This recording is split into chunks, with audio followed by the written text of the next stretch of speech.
Hoje nós damos início a uma minissérie, mas é a série, sem sombra de dúvidas, embora curta, mais importante do ano, que é a série A Volta do Rei. Então nós faremos uma breve pausa no Evangelho de Lucas, mas vamos para o sinótico, para o Evangelho de Mateus, que é um evangelho muito semelhante a esse Evangelho de Lucas, falar sobre os atos mais importantes da história da humanidade.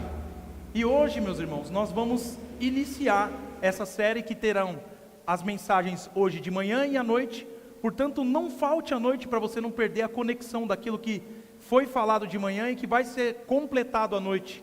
Teremos também uma mensagem na sexta-feira que vem, feriado, então está tranquilo para quem não trabalha, às 17 horas, e fecharemos no próximo domingo com duas mensagens também, uma no culto da manhã e uma no culto da noite. E essa mensagem de hoje marca a nossa caminhada nessa série que se chama A Volta do Rei, que é o que nós estamos vendo aí na tela. Só que o desafio nosso para essa série é não pensar nela como mais um conjunto de mensagens que nós vamos fazer aqui na igreja. Nós temos que pensar nela como um chamado de Deus para o nosso próprio coração. Este é o momento mais importante do ano. E quando nós olhamos para esses eventos, e os eventos que nós trataremos nessa série, é a entrada de Jesus em Jerusalém, a traição que aconteceu com Jesus, a crucificação e morte do Senhor, a ressurreição do Senhor e a volta do Senhor. Então, esses eventos não são apenas eventos que nós temos que relembrar historicamente. Nós, através desses eventos, somos confrontados pelo próprio Deus vivo, que continua sendo o mesmo que realizou todos esses eventos. Então, quando a gente pensa na correria da cidade, nas agendas sempre cheias, no barulho que nunca para, essa série, através dela, Deus nos convida a parar tudo e a olhar para o foco principal da nossa fé, que é Jesus Cristo, o Filho de Deus. E a pergunta que vai nos acompanhar hoje, desde hoje até o domingo que vem, é simples e profunda, e que inclusive vai ao encontro, combina com aquilo que nós vimos a semana passada sobre quem é Jesus para mim. E a pergunta é: você está apenas ouvindo sobre Jesus, ou você está se rendendo ao Rei que vem ao seu encontro? Essa é a pergunta principal que nós, como Igreja do Senhor, devemos responder a partir de hoje. Até porque o que nós celebramos hoje é o início desse momento que, assim como eu já disse, e a repetição não é à toa, é para que fique em nossa mente. Esse é o momento mais importante da história. Porque aqui, dois reinos vão entrar em colisão, vão se chocar, vão de encontro um ao outro. Um é o reino de Deus, santo e eterno. E o outro, na verdade, os outros são todos os reinos humanos. E quais são as marcas dos reinos humanos? Orgulho e pecado. Essas são as marcas do governo humano. E esse confronto não acontece apenas lá em Jerusalém, naquele momento específico da história, mas acontece dentro do coração de cada ser humano, porque o nosso coração é um coração que vive em guerra entre um Deus nos tirando do pecado e o pecado querendo nos afastar para longe de Deus. Até porque o mundo continua fascinado por poder, continua fascinado por aparência, continua fascinado por controle. As pessoas querem alguém que as controle, alguém que dê a segurança e diga: vai ficar tudo bem, vai dar tudo certo. Alguém que domine, essa é a verdade. Infelizmente, nós podemos dizer que não, mas nós gostamos de ser dominados, nem que seja por você mesmo. Mas nós gostamos dessa sensação de segurança, de que alguém está cuidando de tudo por mim. Só que o Evangelho quebra essa lógica, porque quando o verdadeiro rei chega, e é sobre isso que nós vamos falar, ele não se encaixa nas nossas expectativas. É impossível colocar Jesus em uma caixa do que você pensa sobre ele. Na verdade, ele confronta as nossas expectativas e ele expõe a nossa real necessidade. E isso gera medo, porque nos tira da zona de conforto. Quando nós abrimos o nosso coração para aquilo que Jesus está fazendo, nós temos que sair daquilo que é a nossa segurança. E o Evangelho de Mateus nos mostra Jesus caminhando intencionalmente para Jerusalém. Nós vimos inclusive a semana passada dizendo que ele tinha no seu olhar a firme resolução de quem estava indo para Jerusalém, ao ponto dos samaritanos olharem e não darem estadia para ele por isso. Não, esse cara aí está indo para Jerusalém. O que nos mostra que Jesus em momento nenhum é vítima dos acontecimentos históricos que nós sabemos sobre ele. Ele governou e governa cada detalhe. Cada passo é um movimento consciente de Jesus em direção à cruz. Inclusive, quando ele pede para não divulgar a fama dele, é porque ele ainda tinha coisas para fazer, para depois ir para a cruz. Cumprindo assim o plano soberano, que foi arquitetado por Deus desde o princípio, que era salvar pecadores. Tudo o que Deus fez, a doação do Senhor, foi para que pecadores fossem salvos. Foi para que nós fôssemos tirados do inferno. E nesse texto que nós veremos hoje, nós somos chamados não apenas a observar Jesus, vamos observar esse rei entrando em Jerusalém, mas a responder a Jesus. E a grande pergunta não é apenas quem ele é, porque essa nós respondemos a semana passada, mas o que faremos com isso? Essa é a grande pergunta. O que faremos com o fato de saber quem Jesus é? Porque o rei chegou, e diante dele ninguém permanece neutro. Todos se posicionam, inclusive através do seu silêncio. Então o tema da nossa mensagem de hoje é a sua entrada, pensando na entrada de Jesus em Jerusalém. E em resumo nós veremos que o rei chegou e ele confronta nossas expectativas.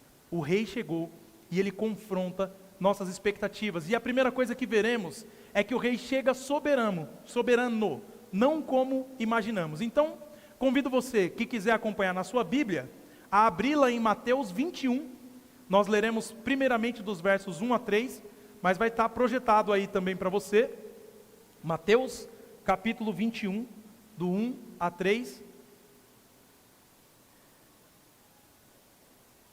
Diz assim a leitura da palavra do Senhor: Quando se aproximaram de Jerusalém e chegaram a Betfagé, ao Monte das Oliveiras, Jesus enviou 2 discípulos, dizendo-lhes: Vão até a aldeia que está diante de vocês, e logo encontrarão presa uma jumenta, e com ela um jumentinho.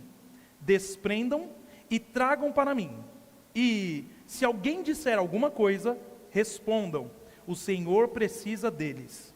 E logo ele deixará que vocês tragam os animais. Até aqui, para começar, meus irmãos. Crianças, desenhem uma jumenta e o seu filhote jumentinho, os 2 amarrados, tá bom? Uma jumenta, o que é uma jumenta? É a esposa do jumento, diria o Chaves. Uma jumenta e o seu jumentinho amarrado.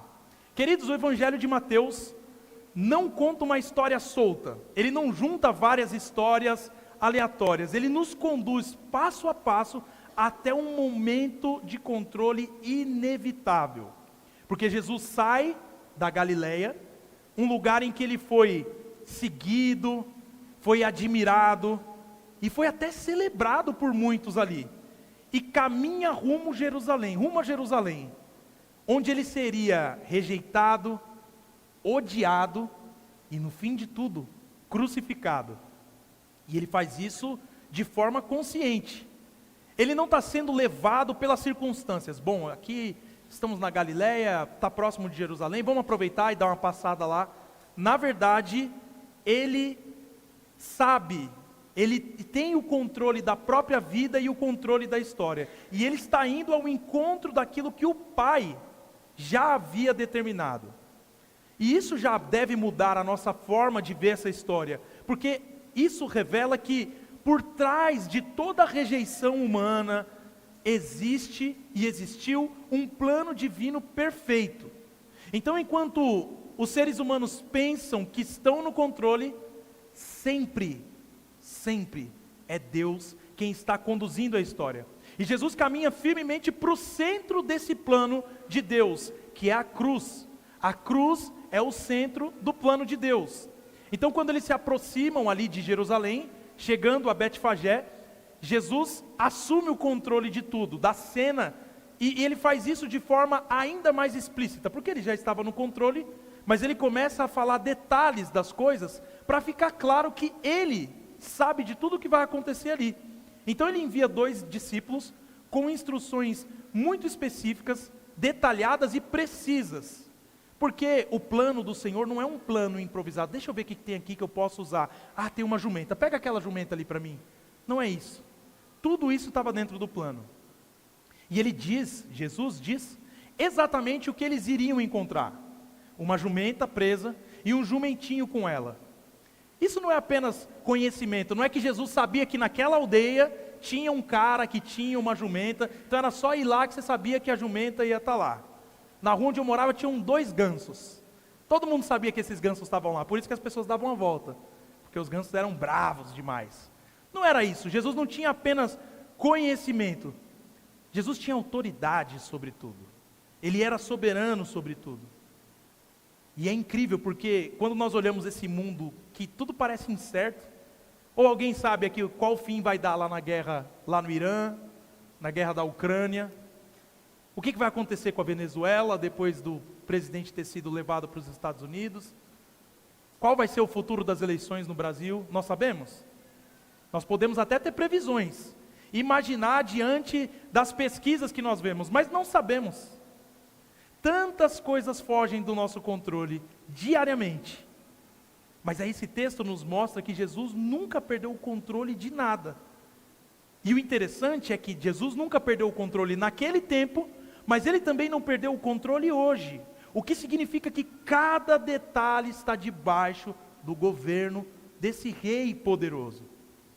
Então vem um detalhe que parece simples, mas que é profundamente intencional nesse texto e que nos mostra algo importante.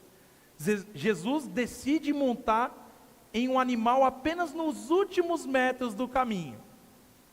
Ele já havia feito uma grande caminhada e com certeza ele não fez isso por cansaço, ele não fez isso porque ele tinha necessidade de sentar um pouco, porque ele já estava caminhando há muito tempo.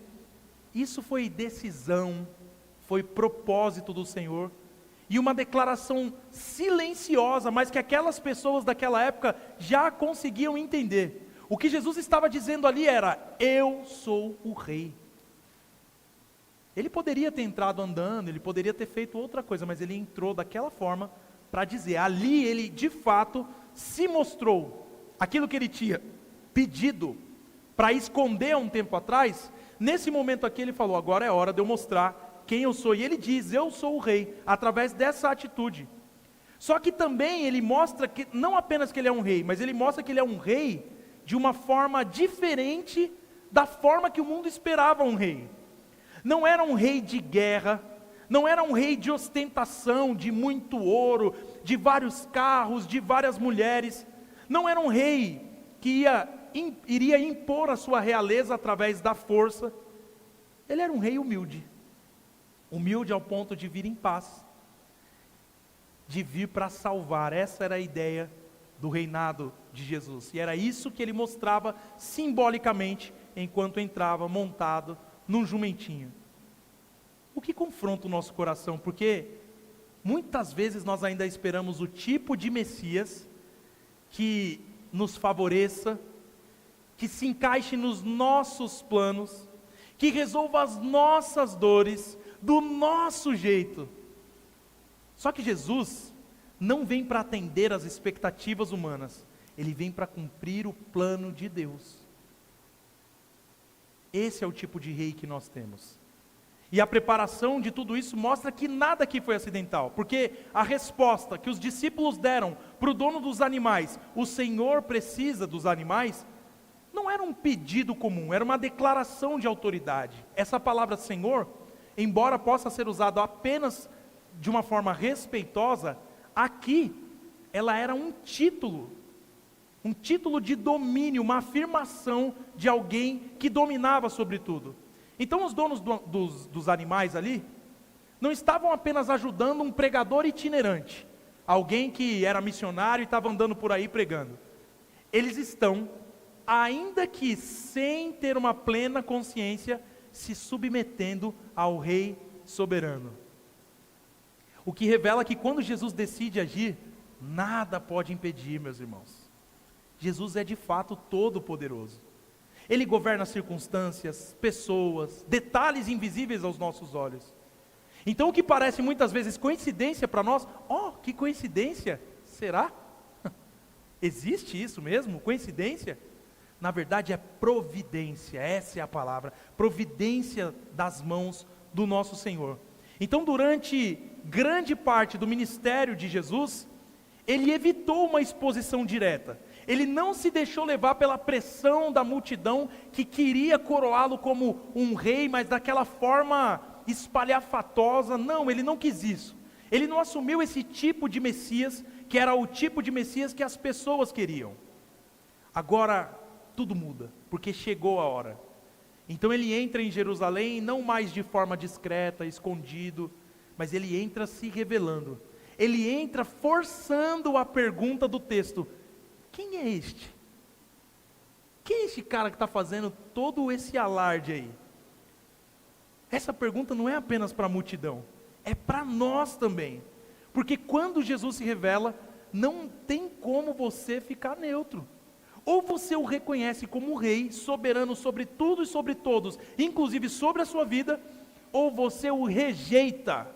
Se Jesus não é o rei da sua vida, ele não é nada para você.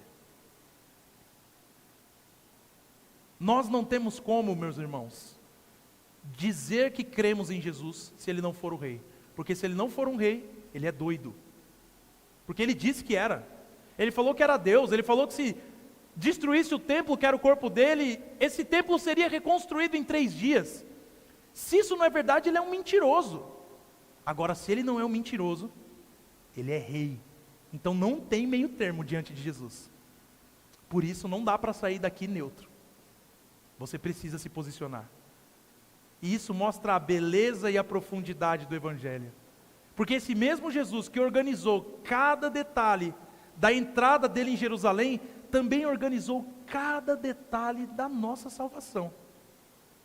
Ele não foi para a cruz como uma vítima indefesa, mas foi como um rei soberano que entrega a própria vida. A cruz nunca foi um acidente, a cruz foi um plano. O jumentinho não foi improviso, foi propósito de Deus. Tudo foi conduzido por Ele, em perfeita obediência ao Pai, para resgatar pecadores como nós. E isso, inclusive, deve trazer transformação para a forma que nós vivemos hoje. Porque se Ele governa até os menores detalhes da redenção, então Ele também governa cada detalhe da sua vida. O Rei chegou, meus irmãos, e Ele continua no controle de tudo. Mas a segunda verdade que esse texto nos mostra é que o Rei chega humilde, não como esperávamos. Vamos ler agora dos versos 4 a 7. Diz assim: ora, isto aconteceu para se cumprir o que foi dito por meio do profeta. Digam à filha de Sião: eis que o seu rei vem até você, humilde, montado em jumenta, e num jumentinho, cria de animal de carga. Indo os discípulos, e tendo feito como Jesus lhes havia ordenado, trouxeram a jumenta e o jumentinho. Então puseram em cima deles as suas capas, e sobre elas Jesus montou. Até aqui esse trecho, meus irmãos. Agora, crianças, vocês já desenharam jumenta, a jumentinha está fácil, porque vocês vão desenhar alguém montado no jumentinho, tá bom? Pode pegar esse jumentinho que já está aí e desenhar alguém montado em cima desse jumento. Meus irmãos, Mateus não está apenas contando essa história como uma história bonita de algo que Jesus fez. Ele está dizendo o seguinte: olhem, Deus cumpriu o que prometeu. E isso é uma das marcas do Evangelho de Mateus, para que se cumprisse o que foi dito por meio do profeta. Ele está mostrando Jesus como o cumprimento de todo o Antigo Testamento. Desde o início do Evangelho, tudo vai apontar para isso. Que Jesus não apareceu do nada. Ele é o clímax da história que Deus vem escrevendo desde o Antigo Testamento. E agora, na entrada em Jerusalém, Mateus faz questão de abrir os nossos olhos, assim como os olhos dos primeiros leitores, porque aquilo que parecia simples, um homem montado em um jumentinho, é, na verdade, o cumprimento exato da palavra de Deus, há muito tempo antes de Jesus fazer isso. Isso deve aquecer o nosso coração, porque nos mostra que Deus não esquece as suas promessas. Deus de alianças, Deus de promessas, Deus que não é homem para mentir, é verdade. É isso mesmo, Deus não esquece as suas promessas. E um mundo no qual as palavras são quebradas o tempo todo, em que promessas são feitas e não são cumpridas, Deus permanece fiel. E quando Jesus entra ali em Jerusalém, Ele está dizendo exatamente: eu sou o rei que Deus prometeu. Irmãos, nós estamos em um tempo do mundo em que as pessoas são filmadas dizendo uma coisa e depois elas dizem que não disseram aquilo. Ou foram hackeadas, ou foi uma inteligência artificial, elas dão um jeito de dizer que não disseram aquilo. E não ficam nem vermelhas em mentir, como tem mentido. Cada vez mais a mentira aumenta, mas Deus está dizendo aqui, olha aqui, ó, eu não prometi isso, então está aqui, eu estou cumprindo. E é por isso que o texto diz claramente, que isto aconteceu para se cumprir o que foi dito por meio do profeta. Não é coincidência, não é improviso, é cumprimento. Séculos antes, Deus já havia declarado que o rei, o Messias, viria, mas não como os reis deste mundo. Ele viria, Zacarias, e aqui não é nenhuma menção a nenhum membro da igreja, mas Zacarias descreve um rei humilde, manso, que não chega esmagando inimigos. Pelo contrário, ele chega trazendo paz. Isso, meus irmãos, nos faz lembrar que, se nós formos honestos, muitas vezes nós ainda esperamos um tipo de salvação que resolva tudo pela força, que elimine rapidamente os nossos problemas e que imponha mudanças de fora para dentro. Nós não queremos mexer dentro de nós, nós queremos soluções que venham de fora para dentro. Só que o que Deus faz é enviar um rei que trabalha de dentro para fora, que começa no coração e que nos transforma pela graça, não pela imposição. E aí nós, sendo agentes desse reino, vamos ser agentes de transformação das outras pessoas. Então vem a cena que desmonta completamente as expectativas sobre o Messias. O rei escolhe o jumentinho, não escolhe um cavalo de guerra, não escolhe uma carruagem, ele escolhe um jumentinho. Para cumprir a profecia de Zacarias, para mostrar que, enquanto no mundo antigo os reis vinham para a guerra montados em cavalos, ele lembra que os reis que vinham em paz vinham de outra forma, vinham montados em jumentos. E o que ele está dizendo é o seguinte: o meu reino não avança como vocês pensam. Jesus não vai conquistar pela espada, ele vai conquistar pela cruz. Jesus não vence destruindo inimigos, ele morre pelos inimigos, o que é completamente estranho para nós. Ele morre pelos seus próprios inimigos. Esse é o escândalo do Evangelho, é o que Paulo fala, o Evangelho é escandaloso, porque enquanto nós buscamos e queremos força, Deus oferece graça. Nós queremos poder visível, mas Deus revela poder na fraqueza. Dessa forma não tem como ter um coração orgulhoso, meus irmãos. É impossível. Então os discípulos colocam as suas capas sobre esse animal, ou os animais, e isso é como se eles estivessem improvisando uma espécie de cela ali. E essa cena é ao mesmo tempo simples e profunda, porque não há luxo, não há ostentação, não há aparência de grandeza, apenas manto simples sobre um animal simples, carregando Deus, o dono de todo mundo, estava andando ali. Isso porque a verdadeira grandeza de Cristo não depende de estruturas humanas. Ele não precisa de palco, não precisa de status, não precisa de reconhecimento para ser rei. Ele já é. Essa é uma realidade. É por isso que o Evangelho de João começa dizendo: no princípio era o verbo. Meu irmão, nós temos uma matéria na teologia chamada apologética, que é uma matéria que diz respeito à defesa da fé. E dentro dessa matéria existem duas formas de você defender a fé. Uma dessas formas se chama evidencialismo, que é a forma que você pega elementos da natureza como evidência de que existe um rei. Mas existe uma outra forma que se chama pressuposicionalismo. Essa forma diz respeito ao fato de nós já pressupormos que Deus existe. Então nós não vamos defender a fé tentando provar a existência de Deus. Nós já partimos do ponto de que Ele existe e pronto. Não tem como você ir contra isso. As evidências podem até aparecer, mas mesmo que elas não existissem, meus irmãos, Deus continua sendo Deus que existe antes de todas as coisas e que governa todas as coisas. E a evidência vem somente para reforçar aquilo que nós já sabemos. Então, em nossas conversas, nós não partimos do ponto de que temos que provar Deus através das coisas que Ele criou. Não. Nós já chegamos na conversa pressupondo que Deus existe. E isso muda tudo, porque se você acha que Ele não existe, me prove você que Ele não existe. É o contrário à conversa. A verdadeira grandeza de Cristo não depende das estruturas humanas. Nós vemos isso o tempo todo. Muitas vezes nós associamos valor com aparência, importância com visibilidade. Quantos seguidores você tem? Queridos, o meu último ano na sala de aula foi 2022, e eu dava aula de música em 3 escolas. E os alunos mediam a minha capacidade de dar aula pela quantidade de seguidores que eu tinha. Não importa quantas faculdades eu fiz, não importa quantos anos eu estudava música, importa quantos seguidores eu tenho. Só isso? 312, professor? Sério mesmo? Pois é. O reino de Jesus não precisa de seguidores dessa espécie. Ele se aplica de uma outra forma. E esse rei humilde é o mesmo que vai até a cruz.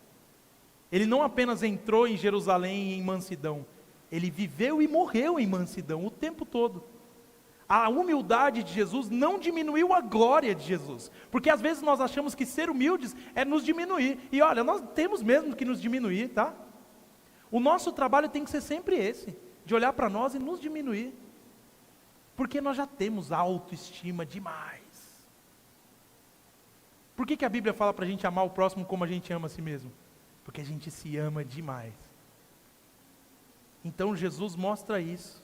A humildade não tira a glória, ela revela a glória dele. Porque na cruz ele conquista não pela força, mas pelo sacrifício.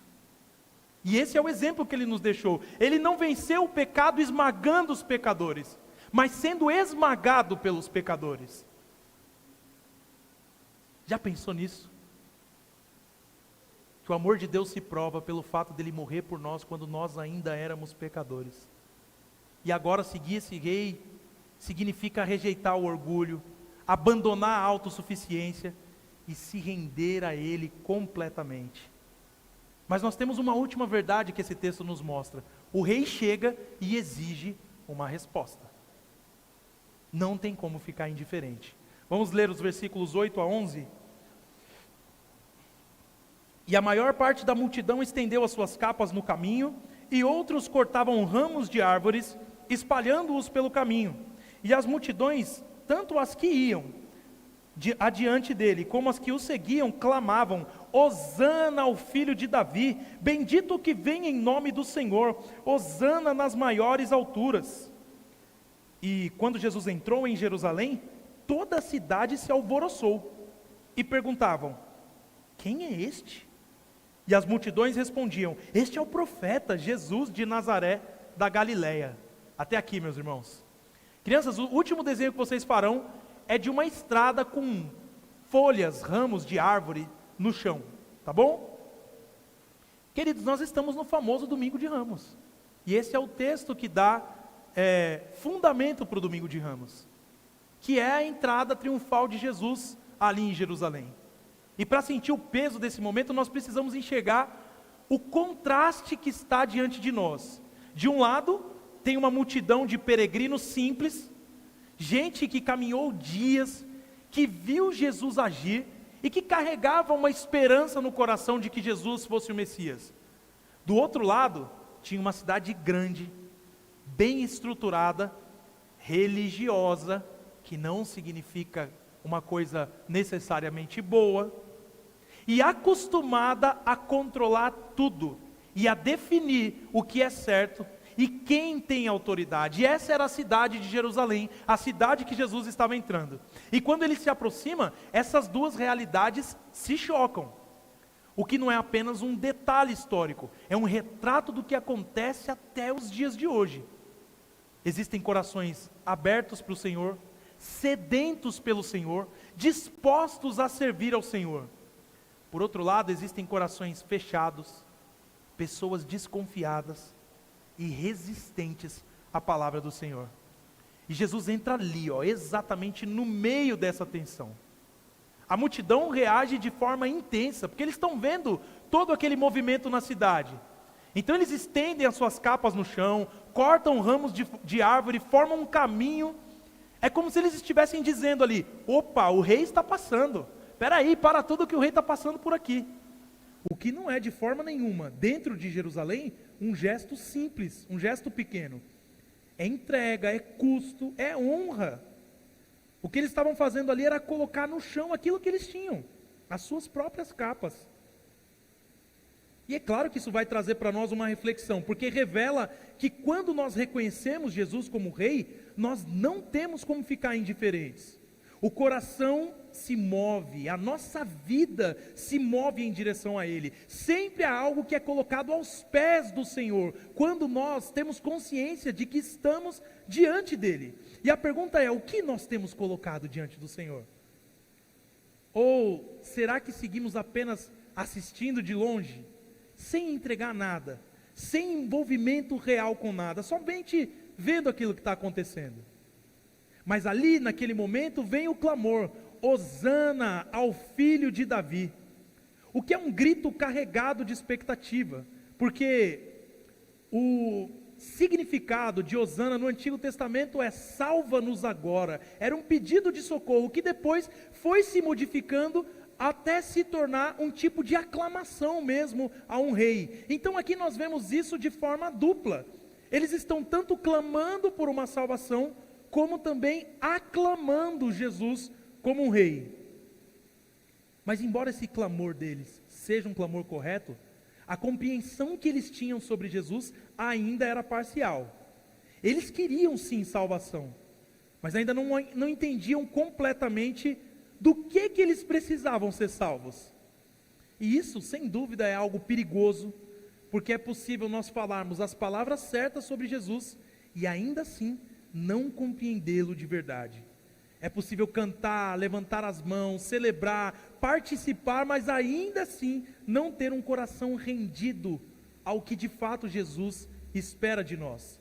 Então, quando chamam Jesus de filho de Davi, estão fazendo uma declaração poderosa: Ele é o rei prometido. Só que ao mesmo tempo, muitos imaginam um tipo de reinado moldado pelos seus próprios desejos. Um rei que resolva os seus problemas imediatos, que mude as circunstâncias externas da sua vida, que traga conforto, mas sem confrontar o pecado. Jesus, vamos lá, entra aqui, entra na minha casa, mas fica aqui, porque o outro cômodo está sujo. Então, quando chega a visita na sua casa, o que você faz? Não deu tempo de limpar, você pega a sujeira, joga tudo para um lugar só, fecha a porta dali e pronto. E aí você fica na sala que está limpinha. Só que Jesus entra na sujeira, meus irmãos. Jesus coloca um tipo de luz que mostra a casa inteira. Se nós não tomarmos cuidado, nós vamos fazer isso hoje. Vamos querer um Jesus que nos ajude, mas não um Jesus que nos governe. Vamos querer um rei que nos sirva, mas não diante de quem nós precisamos servir e nos render. Queridos, a mentalidade de consumidor da igreja é terrível. Achar que nós estamos aqui para sermos servidos, para sentar numa cadeira confortável, ouvir uma boa música e sair daqui emocionado e tocado por uma palavra bonita.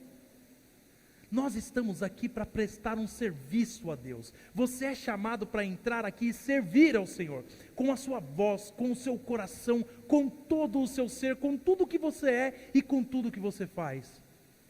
Porque a honra não é de Deus, não é Deus que fala assim: meu filho, que honra receber você na minha casa. A honra é sua, de estar na casa de Deus. Você não está na casa do Raul, na igreja do Taboão. Olha que legal, eu estou no meio dos irmãos do Taboão. Você está na casa de Deus. Ele é um anfitrião, Ele dita as regras, e é seguindo a vontade dEle que nós seremos de fato transformados. Mas veja qual foi a resposta da multidão. Perguntaram: quem é este? E a resposta é: este é o profeta Jesus de Nazaré. E de novo, uma resposta correta, mas uma resposta incompleta. Ele é profeta sim, mas ele é muito mais do que isso. Ele é o rei. E esse é o ponto central. Não basta ter uma definição certa sobre Jesus. É preciso reconhecê-lo plenamente e se render a ele verdadeiramente.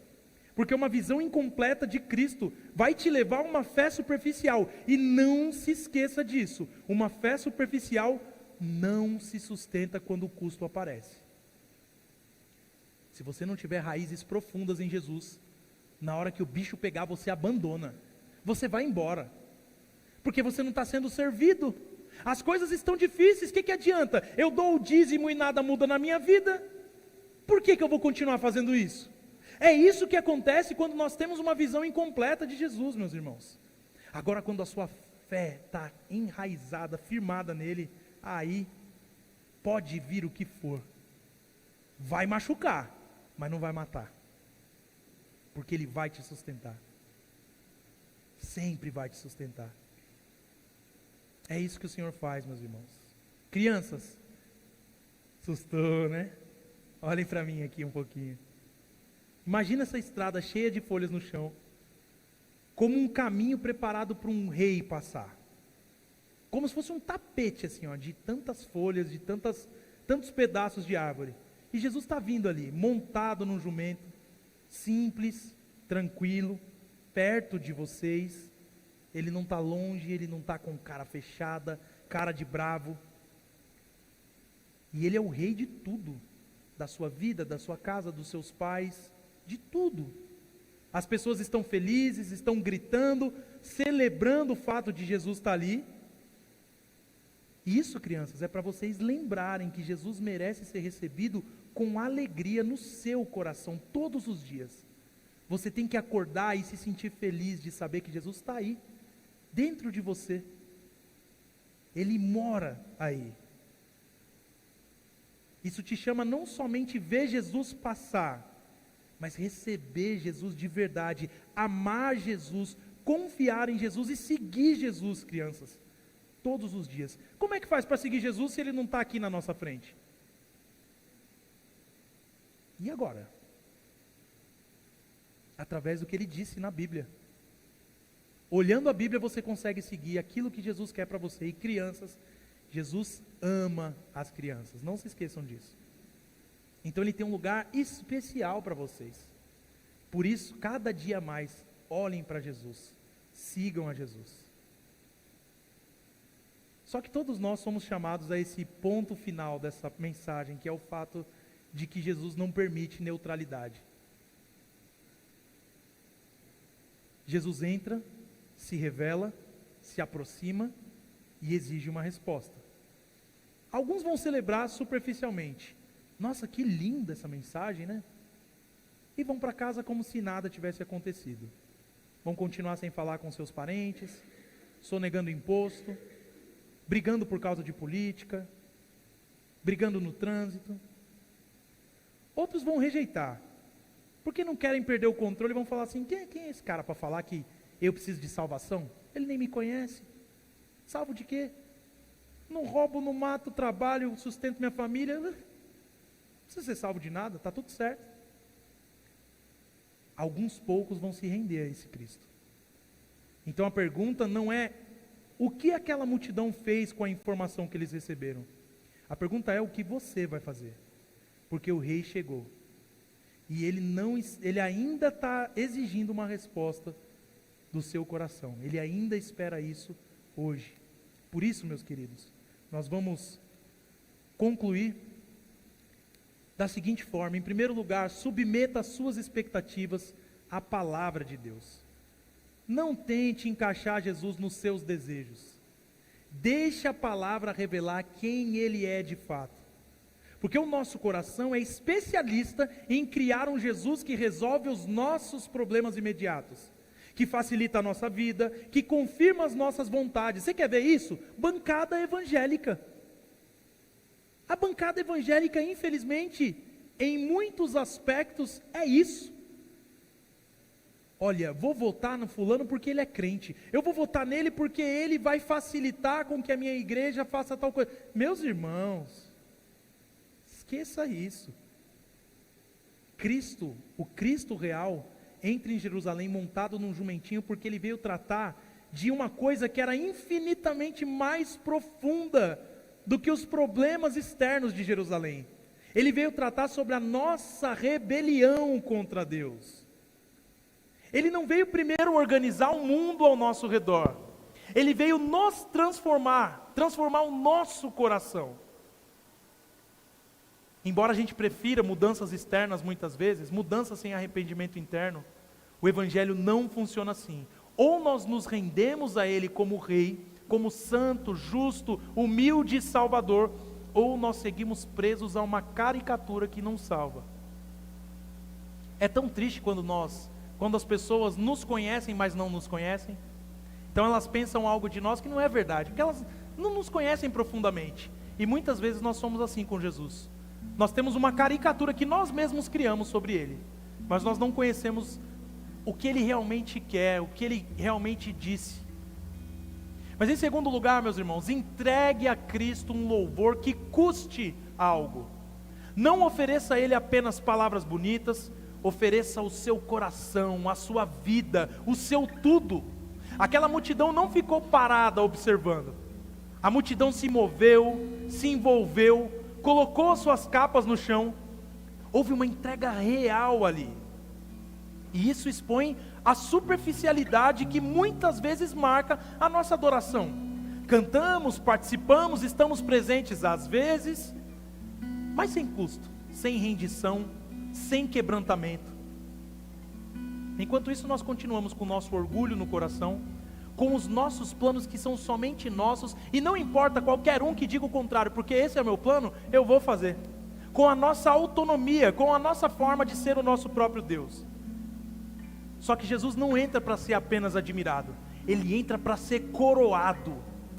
E coroar Cristo significa colocar tudo aos pés de Jesus. A sua agenda, as suas decisões, o seu dinheiro, os seus sonhos, a sua identidade, a sua família, tudo. Significa dizer com a sua vida: Tu és o meu Rei.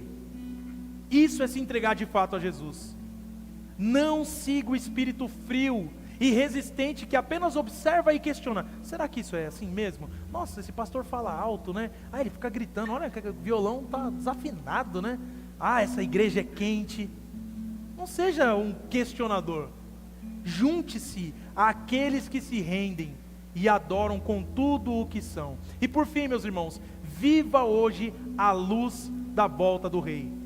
Não trate essa história como passado. Veja nela a garantia do seu futuro. O mesmo Jesus que entrou humilde em Jerusalém, que foi rejeitado, traído e crucificado, é o mesmo que voltará em glória. Isso deve mudar a forma como nós vivemos hoje, porque em meio à instabilidade, às pressões, às incertezas que nos cercam todos os dias da nossa vida, existe uma certeza inabalável: o Rei virá. E naquele dia, meus irmãos, não haverá mais dúvida, não haverá divisão, não haverá resistência, porque todo joelho se dobrará, toda língua confessará. Então viva hoje em arrependimento, viva com esperança hoje, viva com os olhos no Rei do Universo que veio e que voltará, porque no fim da história, o fim da história já está definido. O rei que entrou montado no jumentinho vai voltar como Senhor sobre tudo e sobre todos. Por isso, se você crê nesse Jesus, faça dessa canção uma verdadeira oração, para que o fato dele ser rei de todas as coisas possa ajudá-lo a tomar a decisão de deixar que ele se torne também o rei da sua vida de forma voluntária, enquanto ele ainda se deixa encontrar.